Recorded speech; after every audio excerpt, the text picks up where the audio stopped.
بسم اللہ الرحمن الرحیم اللہم صلی علی محمد و آل محمد۔ قرآن کریم کا ارشاد ہے اور یقیناً قرآن سب کے لیے حجت ہے، اور کوئی بھی ایسا فرقہ اسلامی نہیں ہے کہ جو قرآن پر اعتراض کرے یا قرآن پر اختلاف کرے۔ قرآن کا یقیناً یہ صریحاً حکم ہے کہ بسم اللہ الرحمن الرحیم قل لا اسألکم علیہ اجرا الا المودۃ فی القربہ۔ تو یہ حکم مودت ہر کسی پر واجب ہے، اور حکم مودت صرف یہ نہیں ہے کہ پیغمبر کی زندگی تک ہی ہو، بلکہ جہاں تک قربائے رسول جا رہے ہیں، جہاں تک پیغمبر کے اقربا کا سلسلہ جا رہا ہے، سب پر احترام ان کا واجب ہے۔ اور یہی وجوب اور یہی احترام یقیناً صرف زبانی نہیں بلکہ عملی طور پر بھی ثابت کرنے کی ضرورت ہے کہ ہم رسول اور آل رسول سے اب بھی محبت کرتے ہیں۔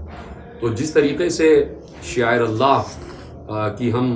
حرمت کرتے ہیں اور اس کا احترام کرتے ہیں، تو اہل بیت رسول بھی شعائر اللہ ہی میں شامل ہیں۔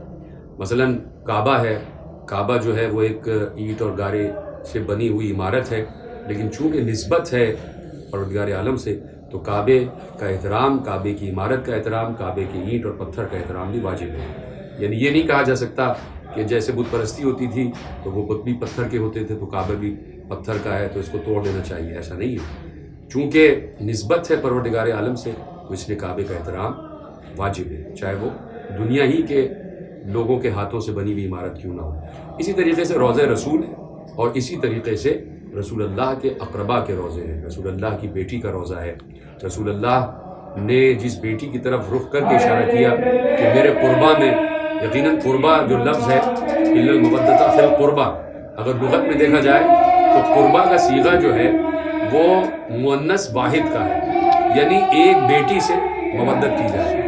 تو اس بیٹی نے پوری زندگی عالم اسلام کو دعائیں ہی دی ہیں، جس دروازے سے کوئی سائل خالی ہاتھ نہیں گیا۔ تو یہ امت مسلمہ رسول کی بیٹی کو ایک روضہ بھی نہ دے سکی، اور جو روضہ بنا ہوا تھا اس کو بھی گرا دیا گیا۔ اور سب سے بڑھ کر ستم بالائے ستم یہ ہے کہ عرب کے جو حکمران ہیں اور جو ایمریٹس کے حکمران ہیں، جو وہاں کے بادشاہان ہیں،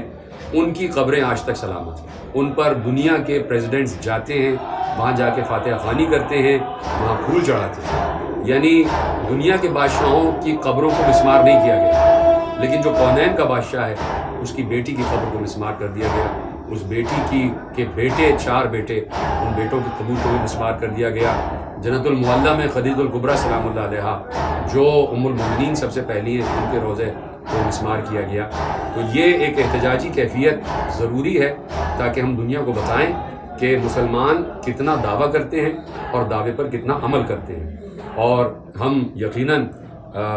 لائق صد احترام ہیں، اور ہم ان کے لیے ایصال ثواب اور عقیدتوں کے پھول نچھاور کرتے ہیں۔ قائد ملت جعفریہ آغا سید حامد علی شاہ موسوی قال اللہ مقامہ و نور اللہ مرقدہ، کہ جن کی کوششوں سے آج یہ جو یوم جنت البقیع ہے یہ پوری دنیا میں پھیلا ہوا ہے، اور دنیا کے ہر گوشے میں احتجاج ہوتا ہے، اور ان کی کوششوں سے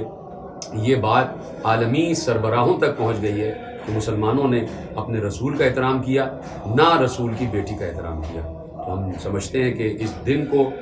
اسی طریقے سے منانا چاہیے کہ جیسے عاشور کا دن منایا جاتا ہے، ویسے ہی احتجاج ہونا چاہیے، اور ہوتا ہے احتجاج، اور انشاءاللہ وہ دن دور نہیں کہ احتجاج رنگ لائے گا، اور ہم یا تو ظہور قائم سے متصل ہو کے، یا امام زمانہ کے حکم سے ان کے ظہور سے پہلے ہی وہ دن دیکھیں گے کہ بی بی کا روضہ اسی شان سے تعمیر ہوگا